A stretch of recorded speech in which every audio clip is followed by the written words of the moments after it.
la definición, la epidemiología, la clasificación, luego la evaluación clínica, que son como los puntos más importantes que tenemos que ver en este tipo de pacientes, y por último el manejo, tanto el manejo médico como el manejo quirúrgico. Entonces empecemos por la definición. El glaucoma es un grupo de enfermedades caracterizados por ser una neuropatía óptica. En esta neuropatía óptica hay una remodelación del tejido conectivo en el disco óptico y por consiguiente una pérdida de tejido neural asociada a una pérdida en el campo visual. Quiero recordarles que la presión intraocular es solo un factor de riesgo para el desarrollo del glaucoma y no constituye ni un criterio diagnóstico ni es parte de la definición. Eh, el glaucoma, como ya sabemos, se clasifica en glaucoma de ángulo abierto, glaucoma de ángulo cerrado y glaucoma pediátrico. Hoy pues nos vamos a concentrar en el glaucoma de ángulo abierto. El glaucoma de ángulo abierto se subclasifica en cuatro grupos. El primer grupo, que es el grupo más grande, es el glaucoma primario de ángulo abierto. Esta es una entidad idiopática, normalmente es crónica y progresiva. Debe haber, pues, verse una neuropatía visible en el examen físico, como ya vamos a ver, para poder diagnosticar un paciente con glaucoma primario de ángulo abierto y normalmente tiene la presión intraocular elevada. Si lo diagnosticamos entre los 4 y los 35 años, vamos a hablar de un glaucoma juvenil, mientras que si existe alguna patología o alguna condición eh, que yo sepa que tiene el paciente y que esta me aumente la resistencia a la excreción del humor acuoso, vamos a hablar de los glaucomas secundarios de ángulo abierto. Y por último, tenemos un concepto bien debatido mundialmente, que es el glaucoma de tensión normal. Es bien debatido porque hay médicos que dicen que realmente no es un glaucoma de tensión normal, sino que estos pacientes tienen fluctuaciones en su presión intraocular. Recordemos que la presión intraocular tiene un patrón circadiano en la que aumenta en la madrugada. Normalmente pues no le medimos la presión intraocular a los pacientes en esta hora, entonces puede que estos pacientes tengan picos a esta hora y que no lo sepamos y que cuando lleguen al consultorio en las horas de la tarde ya está normal, pero no necesariamente está normal, digamos que el resto del día. En cuanto a los glaucomas secundarios, hay muchísimos. Eh, pero digamos que esta clasificación que encontré en la academia me gustó mucho porque digamos que nos orienta a dónde está la alteración que produce la resistencia en la salida del flujo del humor acuoso. Entonces, en la parte pretrabecular podemos tener la neovascularización, que se pueden dar por diferentes entidades y que estas van, digamos que, a interrumpir la salida del humor acuosa, o la inflamación, eh, que también nos va a interrumpir, o sea, todas las células que están en el humor acuoso nos van a interrumpir la salida del mismo. Eh, otros, otras entidades que tapan o obstruyen la malla trabecular son el glaucoma pigmentario, el glaucoma de células fantasmas o el glaucoma pacolítico, que lo que hay son moléculas que tapan esta malla y no dejan que haya flujo de salida del humor acuoso. En el glaucoma pigmentario, como su nombre lo indica, pues es pigmento que digamos que se desprende del epitelio posterior del iris. Esto pasa, digamos, crónicamente y llega a un punto en que tapa tanto la malla trabecular que la presión intraocular sube. El glaucoma por células fantasmas ocurre después de alguna hemorragia en el que el derivado de los eritrocitos tapa la malla y eleva la presión intraocular. Y en el glaucoma facolítico ocurre lo mismo, pero las moléculas, digamos que provienen del lente intraocular. A veces, postquirúrgicamente, podemos tener viscoelástico que se queda en la cirugía y este puede tapar la malla trabecular. Algunas alteraciones pueden estar secundarias a esteroides o como ya hablamos de edema en sí de la malla. Eh, los traumas, sobre todo los traumas contundentes, pueden hacer una recesión angular y dañar, digamos, la anatomía de la malla trabecular y no se va a poder, digamos, hacer el flujo normal de humor acuoso.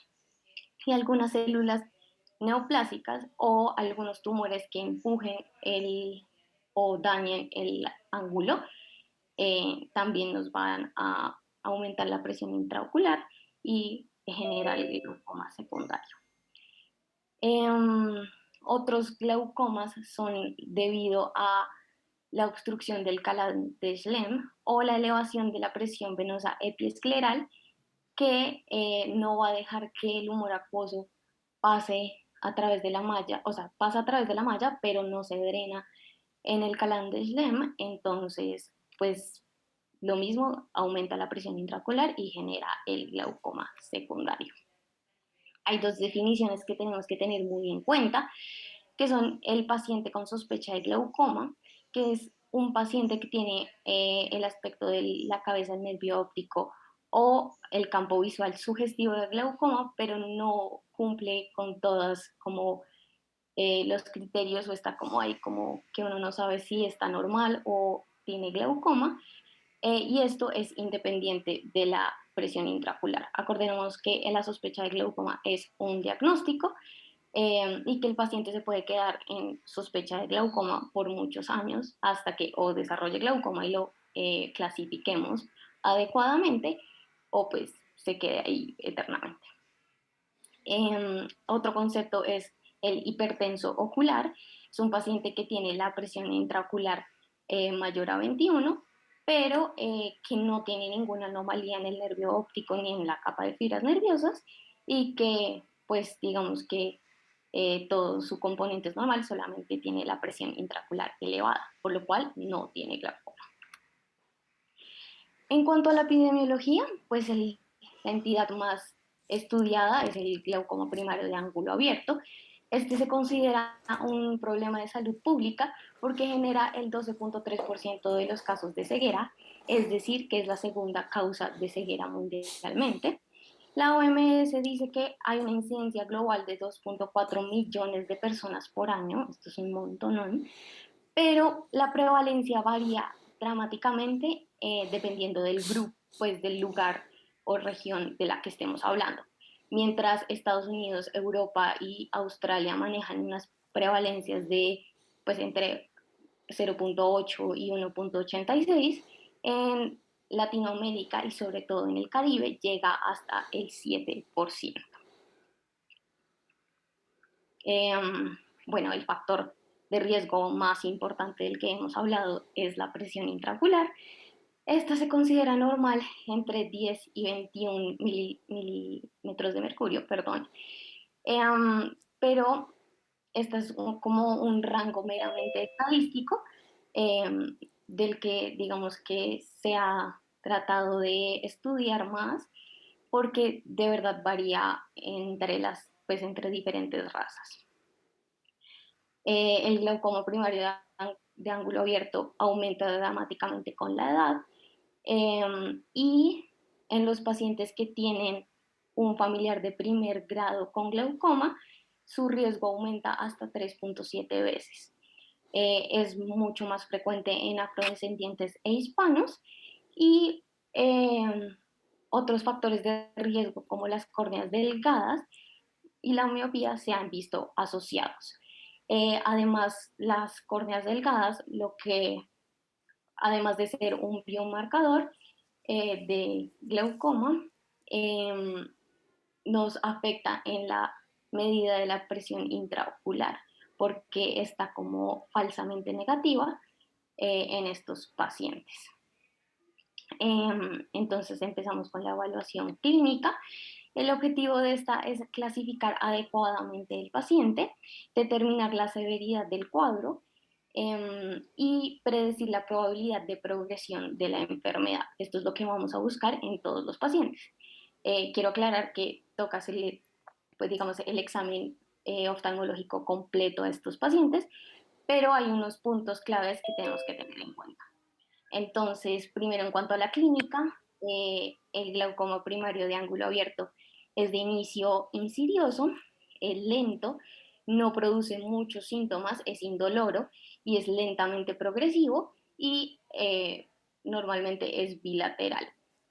Como los pacientes no sienten mucho hasta que haya una afectación, digamos, grave del campo visual, eh, pueden pasar muchos años hasta que el paciente se dé cuenta que tiene glaucoma. Esto cambia en los glaucomas secundarios.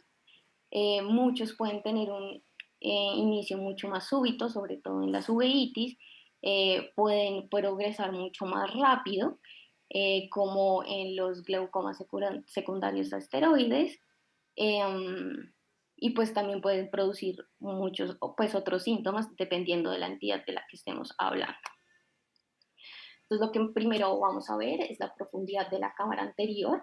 El Vangel nos va a ayudar a ver esto, pues digamos que a calcular qué tan profunda es la cámara anterior. Eh, pero sin embargo, lo que no podemos dejar de hacer es la gonioscopía, porque esta pues nos va a ayudar no solamente a saber si el ángulo está abierto o cerrado, sino si hay algunas otras alteraciones que ya vamos a ver. Recordemos que la gonioscopía, pues hay muchas formas de medirla, pero la más frecuente es el sistema de Schaffer, en el que, digamos, clasificamos el ángulo en 5 grados, empezando desde el cero y viendo cuántas estructuras se ven. Si ni siquiera se ve la línea de Schwalbe, eh, estamos hablando de un grado cero. Si la vemos es un grado 1, si logramos ver la malla trabecular es un grado 2, si vemos el espolón escleral es un grado 3, o si vemos todas las estructuras es un grado 4. Grado 3 y grado 4 es considerado ángulo abierto.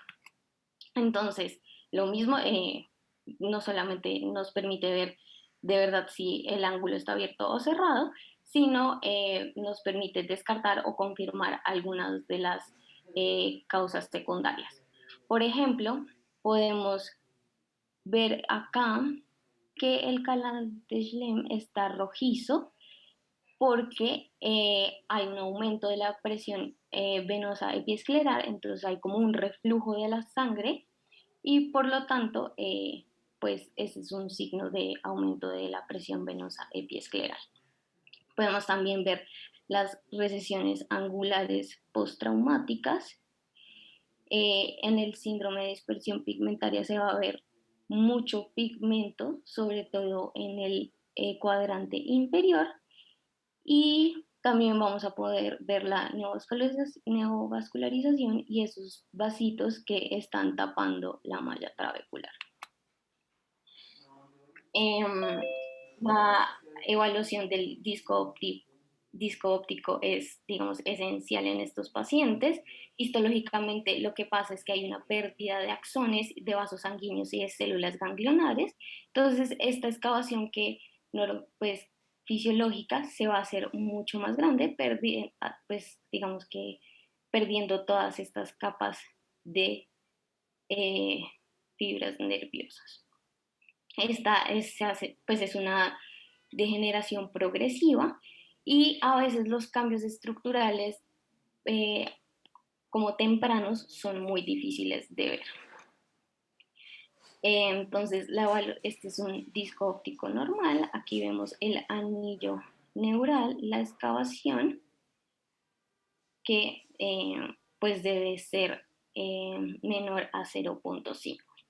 El aumento de la excavación en sí sola no nos habla de glaucoma porque los discos grandes pueden tener fisiológicamente una excavación grande, aumentada, y los discos pequeños pueden tener una excavación más pequeña de 0,5 e igual ser patológica, pero digamos que nos da una idea grande.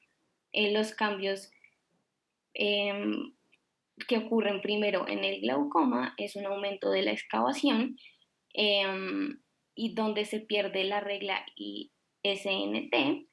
Recordemos que la regla ISNT es que el anillo neural en el cuadrante inferior es mayor, perdón, en este que es normal, es mayor que en el superior, mayor que en el nasal y mayor que el temporal. Esta regla se pierde en el glaucoma, o también podemos ver escotaduras del anillo neural y algunas alteraciones como más, cuando el glaucoma es más avanzado, podemos ver lámina cribosa positiva, que acá se ve, miren, acá se ve la lámina cribosa, nasalización de los vasos, algunos vasos en bayoneta, que son estos. Podemos ver excavaciones asimétricas. Eso quiere decir que la diferencia entre ambas excavaciones es mayor a 0,2 o hemorragias de discos. Esta es una hemorragia de disco que nos habla de un glaucoma. También podemos ver la capa de fibras nerviosas, pues, o la disminución más bien de ellas. Es mucho más fácil verlas en las fotos y sobre todo en las fotos red free, como esta que se ve acá como una pérdida del brillo, como un defecto en cuña que se ve acá, que nos hablaría que ahí habría una disminución del grosor de la capa de fibras nerviosas. Ya en cuanto a los paraclínicos, entonces vamos a hablar de la tomografía coherente óptica. Esta nos va a ayudar a evaluar el disco mucho más, digamos, objetivamente.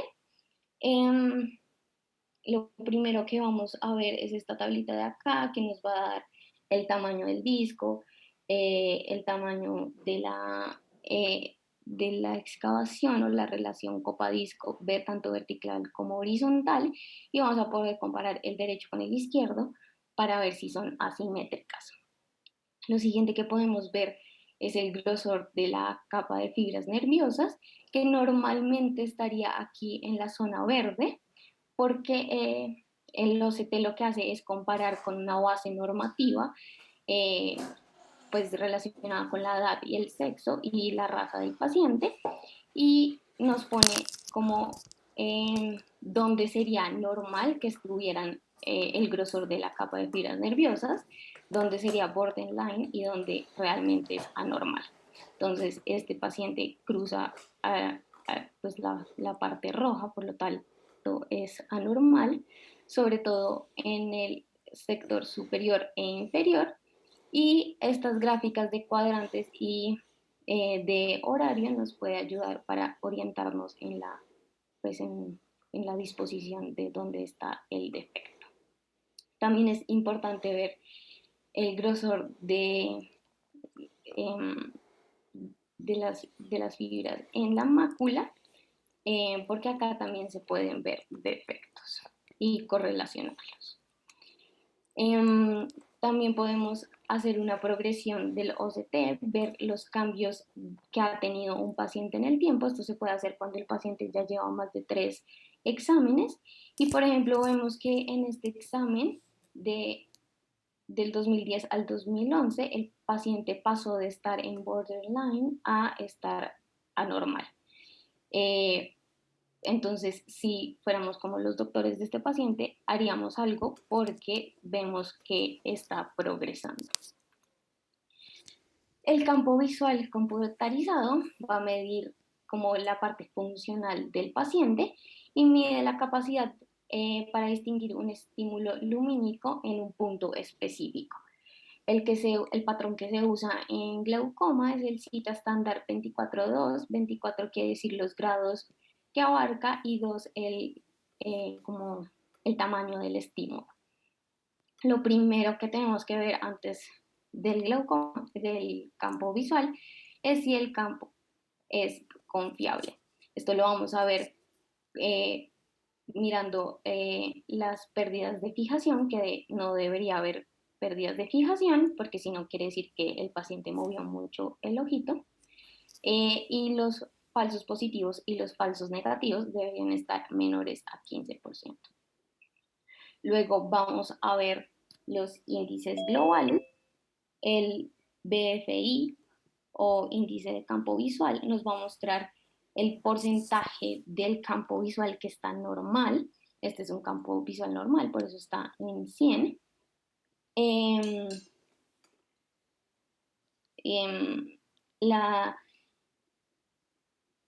la desviación media nos habla de qué tan diferente está el paciente a cómo debería estar en un paciente normal.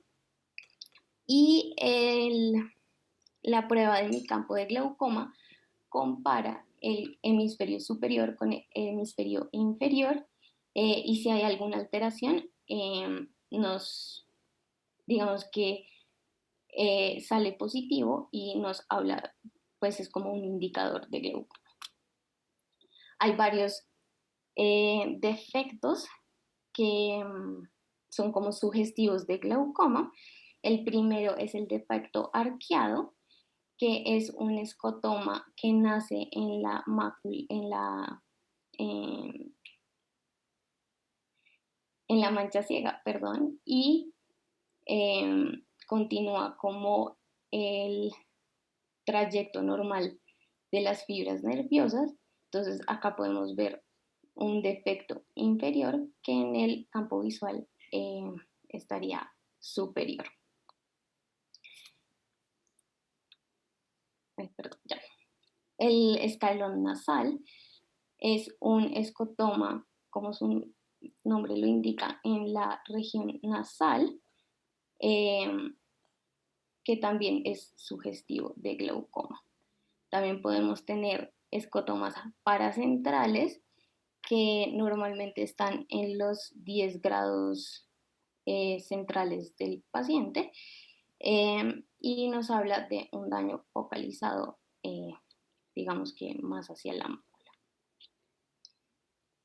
Los defectos que hablan de un glaucoma más avanzado son el defecto altitudinal, en el que casi la mitad del campo visual está afectado, ya sea superior o inferior, o ya en últimos estadios el paciente puede tener una isla de visión en la que solamente ve la parte central. En el campo visual también podemos hacer una progresión de la misma y ver los cambios que ha tenido el paciente durante los años. Entonces acá podemos ver que aumentó eh, este escotoma hacia el lado nasal.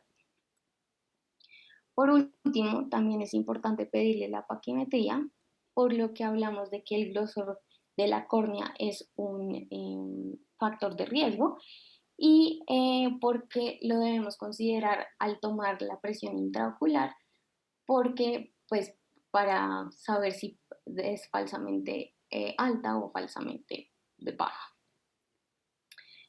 En cuanto al manejo, entonces vamos a buscar una presión intraocular meta. Esta presión intraocular es la presión intraocular en la que el paciente esté estable y no progrese su enfermedad.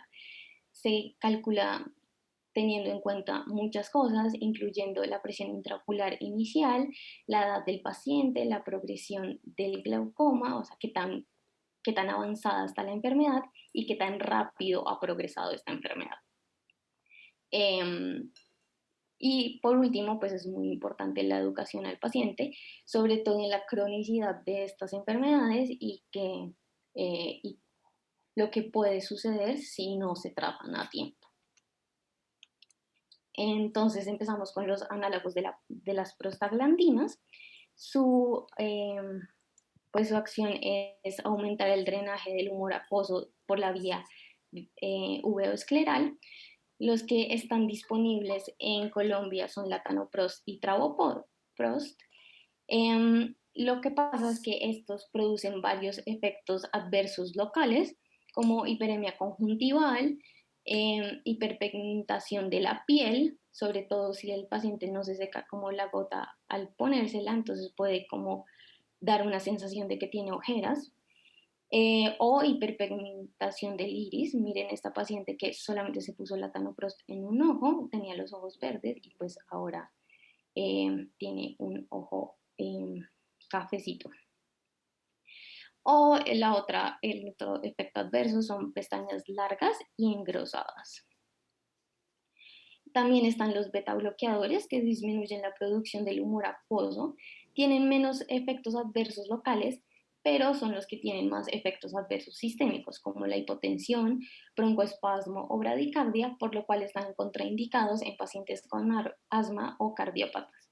El que está disponible en Colombia es el Timolol. Por otra parte, está en los alfa-2 agonistas, que disminuyen la síntesis de humor acuoso y además aumentan el drenaje del humor acuoso por la vía uveoscleral. Están contraindicados en menores de 2 años porque pues, no hay estudios que prueben su seguridad. Y el disponible en Colombia es la brimonidina. Por último están los inhibidores de la anhidrasa carbónica, que inhiben la secreción del humor acuoso, tienen un menor efecto, pero tienen un efecto neuroprotector. El disponible en Colombia está la dorzolamida, tiene efectos adversos como pues potencialmente puedes compensar la córnea y se han visto varias alergias al medicamento y está contraindicado en pacientes alérgicos a las sulfas. Eh, Aquí les traigo una tablita en que compara la eficiencia de cada uno del grupo de los medicamentos hipotensores. Veamos que los análogos de las prostaglandinas son los que mayor efecto tienen, mientras que los inhibidores de la eh, son los que menor eficacia tienen. ¿Cómo vamos a dar este tratamiento médico? Vamos a iniciar con una monoterapia y más o menos entre las 4 y las 8 semanas vamos a volver a valorar al paciente a ver si tolera o no tolera este medicamento. Si no lo tolera, pues cambiamos de medicamento. Si lo tolera, vamos a verificar si alcanzó la presión intraocular meta o no la alcanzó. Si sí la alcanzó, podemos dejarlo en seguimiento. Si no la alcanzó, podemos añadir un segundo medicamento que sea de otra familia. Hay muchos medicamentos como gotas que tienen dos medicamentos, combinación de ellas, para que solamente se tengan que aplicar una gota. O sea, solamente tengan un frasco. Luego vamos a volver a analizar si alcanzó o no la presión intraocular meta. Y si la alcanzó, seguimiento, muy bien. Si no la alcanzó, entonces vamos a valorar la adherencia al tratamiento o si el paciente no está tolerando los medicamentos. Si no, vamos a añadir un tercer medicamento o vamos a considerar ya tratamientos o láser o quirúrgicos. Entonces, ¿cuáles son estos tratamientos? El primero es la trabeculectomía láser. Esta lo que hace es una aplicación de láser en la malla trabecular con el objetivo de mejorar la salida del humor acuoso. Esto lo hace pues como que estimula la malla trabecular y tiene más o menos la misma eficiencia a una monoterapia, es decir, que funciona como si fuera una gota más y es muy seguro.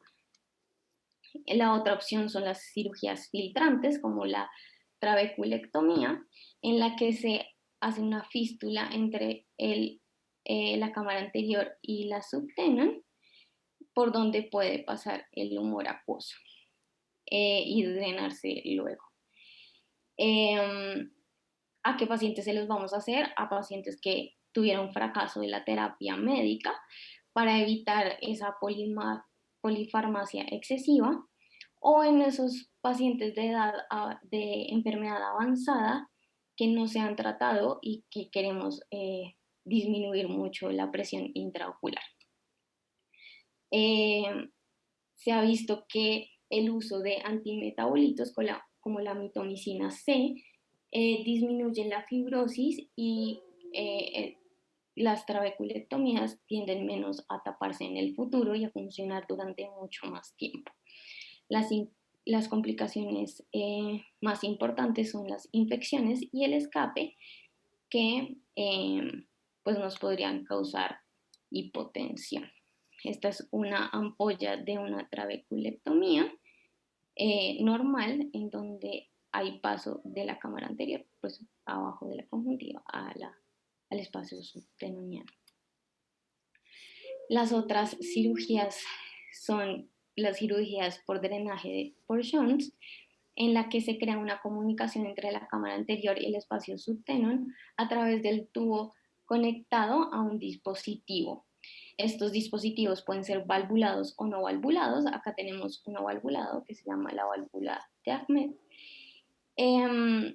Y pues el humor acuoso sale de la cámara anterior por el tubito a través del dispositivo.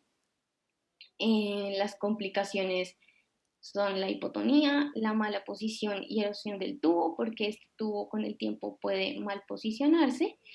Si queda muy cerca a la córnea puede haber descompensación de la misma. Puede haber diplopia si lo ponen muy cerca a los músculos extraoculares y que el paciente no pueda, digamos que, mover bien el ojo. O que falle el drenaje y que el paciente siga con hipertensión ocular. Los MICS es las cirugías como más recientes y más modernas, son un grupo de procedimientos quirúrgicos. El abordaje es interno, o sea, se meten a la cámara anterior y crean un shoot entre la cámara anterior igualito que los otros, pero es mucho más chiquito. O sea, veamos uno de los ejemplos, que es el iStent, que es así de pequeño comparado con una moneda. Son muy seguros y generalmente se hacen en combinación con una cirugía de catarata. Por último, queda la cicloablación, que este es como el último paso que hay, lo último que uno debería hacer, y que pues se trata de destruir el epitelio ciliar para que haya una reducción de la producción del humor acuoso. Normalmente se hace en ojos que tengan muy poco pronóstico y que tengan muy poca agudeza visual. Las complicaciones son hipotonía ocular porque se destruyó mucho epitelio, hemorragias subaracnoideas, descompensación corneal y desprendimiento de la retina. Por último, tenemos que hablar del tamizaje. Lastimosamente, no se ha probado que haya rentabilidad en realizar tamizaje a la población general, así sea una enfermedad asintomática. ¿Por qué? Porque no podemos hacer solamente una tonometría, por lo que ya hablamos que la presión intraocular solo es un factor de riesgo y tener la presión intraocular alta no significa tener glaucoma, y tenerla en un punto del día normal no significa que uno no tenga glaucoma. Tocaría hacer exámenes complementarios como campos visuales o OCTs, que aumentan muchísimo los costos y ya no se hace rentable. Entonces solamente se hace en grupos de alto riesgo. Y eso era todo lo que les tenía preparado para hoy. ¿Alguna pregunta?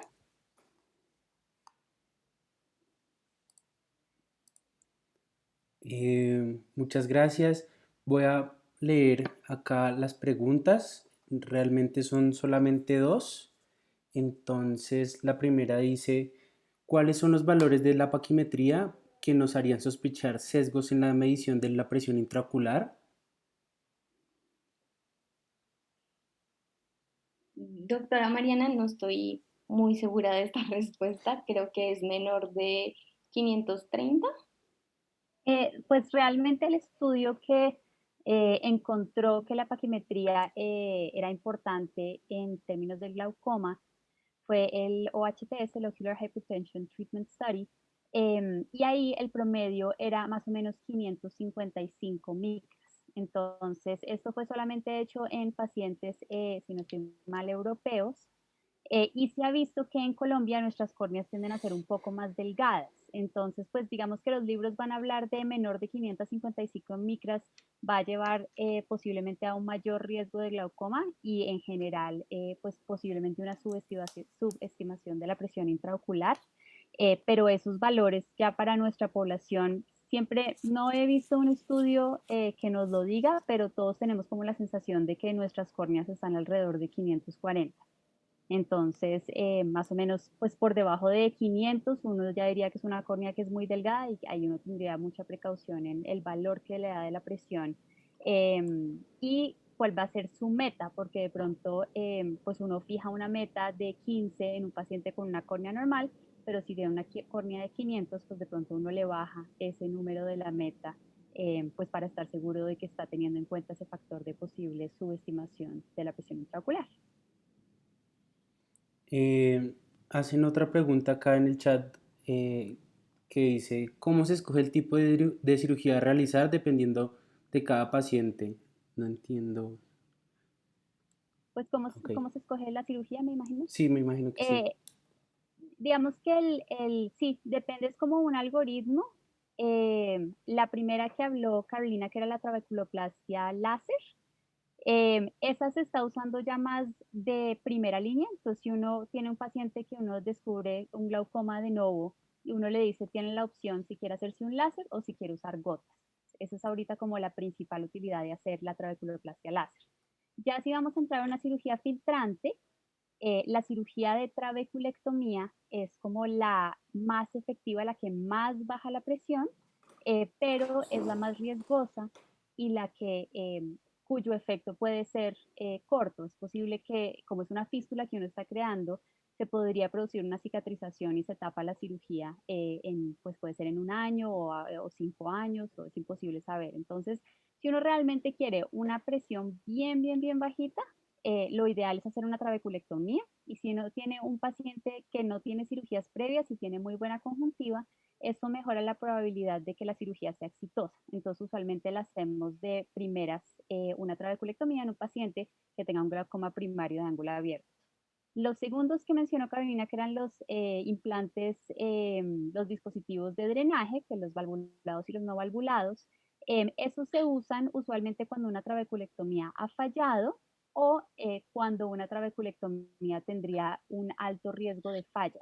Entonces, por ejemplo, en los glaucomas neovasculares, lo que tenemos es una gran neovascularización del ángulo del iris, y esa neovascularización me podría tapar la trabeculectomía. Entonces, en esos casos uno no haría una trabeculectomía, sino que pasaría a ser una válvula de primera línea. Y el láser sí, definitivamente lo estamos usando en ojos que tienen pobre pronóstico visual, o ya tienen múltiples cirugías previas que han fallado. Los dispositivos MIX, que es ahorita como lo que está de moda en el glaucoma, están indicados para glaucomas leves a moderados, en pacientes que de pronto uno quisiera bajarles la carga de gotas. De pronto están usando 3 gotas y con esta cirugía uno podría dejarlos usando 1 gota o 0 gotas, Ocurrió pero un no es una error. alternativa para Intenta de pacientes con nuevo. glaucoma severo, porque la reducción en la presión pues es leve, por ahí un 20%. Entonces los MICs son muy interesantes en pacientes que, por ejemplo, van a ir a una cirugía de glaucoma, quieren reducir el número de gotas que están usando y tienen un glaucoma leve a moderado. Los glaucomas ya severos, definitivamente uno pasaría a hacer una trabeculectomía o un implante valvular si no es buen candidato para una trabeculectomía. Más o menos ese sería el resumen de cómo se escogen las cirugías. Ok, perfecto. No sé si alguien más tenga alguna otra duda.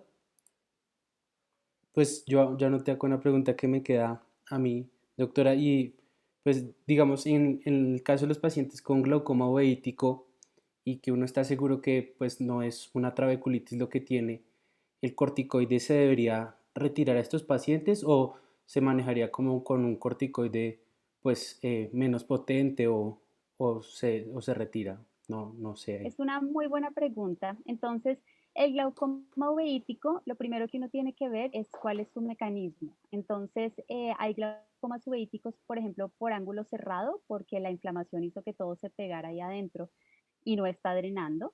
El otro es la trabeculitis, por ejemplo, las uveitis virales inflaman la malla trabecular y lo que se usa ahí son corticoides para desinflamar la malla trabecular y eso mejora la presión. Y la otra forma es el glaucoma uveítico de ángulo abierto, que puede ser por inflamación. Entonces ahí, porque por ejemplo los detritus de las células que están en la cámara anterior están tapando la malla trabecular, ahí también se trataría con corticoides. Entonces en Ok, general, si es un glaucoma uveítico, el mecanismo es inflamatorio. Entonces todos requieren sí. tratamiento con corticoides. Siempre en uveitis, como la uveitis produce ceguera muy rápidamente, cuando uno tiene glaucoma y uveitis, como que prima la uveitis, uno tiene que desinflamar ese ojo a toda costa y el glaucoma se vuelve un poquito secundario, porque el glaucoma se puede operar, por ejemplo, mientras que la uveitis no se puede operar. Entonces, si tú tienes un ojo con inflamación activa, debes usar unos corticoides pues, de buena penetrancia a la cámara anterior, como la prednisolona, y si la presión se sube, pues la maneja uno en ese momento. Los corticoides que se llaman entre comillas de baja potencia son corticoides que tienen muy poca penetrancia a cámara anterior, entonces así como no suben la presión en el ojo, tampoco lo desinflaman. Entonces en el glaucoma uveítico, si hay inflamación activa, la clave es desinflamar, así nos toque disparar la presión intraocular, porque si se sube la presión la operamos, pero si no controlamos, si nos da miedo usar corticoides por miedo a la presión intraocular, pues dejamos ese ojo quedarse ciego por la uveitis. La única excepción ahí es algo que pasa con mucha frecuencia, que son los glaucomas por corticoides, ¿sí? Por ejemplo, un paciente con uveitis que se le usaron un corticoides a altas dosis durante un tiempo largo, ahí uno mira, si ese ojo está desinflamado, pues uno trata de suspender esos corticoides a ver si la presión baja a sus niveles. A veces eso produce un daño irreversible de la malla trabecular y pues se manejaría como un glaucoma normalito, se le haría una trabeculectomía o se le haría un dispositivo de drenaje en caso de que aplique. Ok, Pero muchas, nunca podemos dejar un ojo inflamado por miedo a la presión intraocular. ok, doctora, muchísimas gracias. No sé si alguno de los otros tenga alguna pregunta o algo que quieran decir. Si no, creo que podemos dar por concluido. Ah, mentiras, creo que hay una pregunta. Me preguntan cómo manejar el riesgo de endoftalmitis en pacientes con trabeculectomía, perdón. Sí, eso es algo pavoroso. Los estudios hablan de un riesgo hasta del 8% en la vida, porque el problema es que primero estamos creando una fístula, una conexión al interior del ojo, pues que ustedes saben, el interior del ojo es como un caldo de cultivo perfecto, entonces estamos creando un trayecto para que entren microbios al espacio intraocular y pues se produzcan endoftalmitis, entonces el riesgo es muchísimo más alto que con una cirugía de catarata o con una vitrectomía. Y ocurre sobre todo desde que se usa la mitomicina. Entonces, hace como por ahí unos 30 años, las trabeculectomías tenían un riesgo de falla mayor del 50% porque pues, uno abría ese conducto, pero la conjuntiva se cicatrizaba. Desde más o menos los 90 se está usando antifibróticos, por ejemplo la mitomicina, que al ser anticicatrizante, pues permite que la herida no cierre, que es buenísimo para bajar la presión, pero malísimo para el riesgo de infección. Entonces, desde que se usa la mitomicina, nuestros riesgos de infecciones son mucho más altos. Se han tomado algunas precauciones para disminuir la probabilidad de endoftalmitis. En primer lugar, es usar, antes se usaban dosis mucho más altas de mitomicina, ya se tiene eso un poquito más estandarizado. Lo segundo es que antes entrábamos a hacer la cirugía muy cerca a la córnea y eso creaba un área de conjuntiva muy avascular que la hacía muy sensible a que se infectara. Ahora hacemos el drenaje un poquito más hacia posterior, creando un área más difusa que tiene una conjuntiva como de mejor calidad, que tiene menor riesgo de infectarse. Básicamente sería como la técnica, la dosis de mitomicina y pues no, igual puede pasar. A esos pacientes uno les dice, usted tiene riesgo de despertarse un día, tener endoftalmitis, entonces así lleve 20 años de cirugía, si lo pone rojo y tiene visión borrosa, tiene que correr. porque al haber esa comunicación con el interior del ojo, ese riesgo existe toda la vida. Ok, listo, doctora. Mm,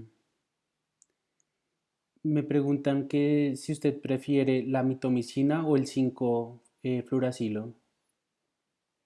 El 5-fluoracilo es buenísimo porque es más seguro, pero al ser más seguro no es tan efectivo. Entonces, en general, ahorita en el mundo, el 90% de las trabeculectomías se están haciendo con mitomicina. 5-fluoracilo se usa, por ejemplo, si uno ya tiene una trabeculectomía, pero uno está tratando está medio fallando y uno está tratando de que filtre un poquito más, se le puede poner 5-fluoracilo y, por ejemplo, en las válvulas, si uno quiere, si se está creando como una cicatriz encima del plato, uno podría ponerle 5-fluoracilo, pero hoy en día es más usada la mitomicina en la trabeculectomía porque produce un mayor drenaje del humor acuoso y pues menor riesgo de falla de la cirugía, obviamente con mayor riesgo de una endoftalmitis a largo plazo, pero después ese riesgo no es enorme. Ok, muchas gracias, doctora. Ahora sí, creo que ya no hay más preguntas. No sé si alguien más quiera hacer alguna pregunta extra.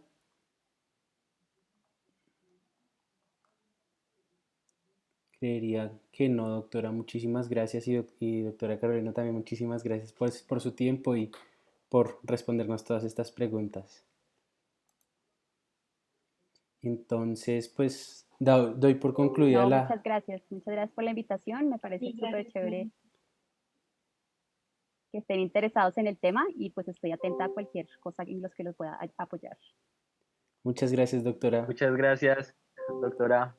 Muchas Muchas gracias a gracias, hasta todos, que luego. estén bien. Bueno, buena noche. Chao. Muchas Chao. gracias. Chao. Hasta luego.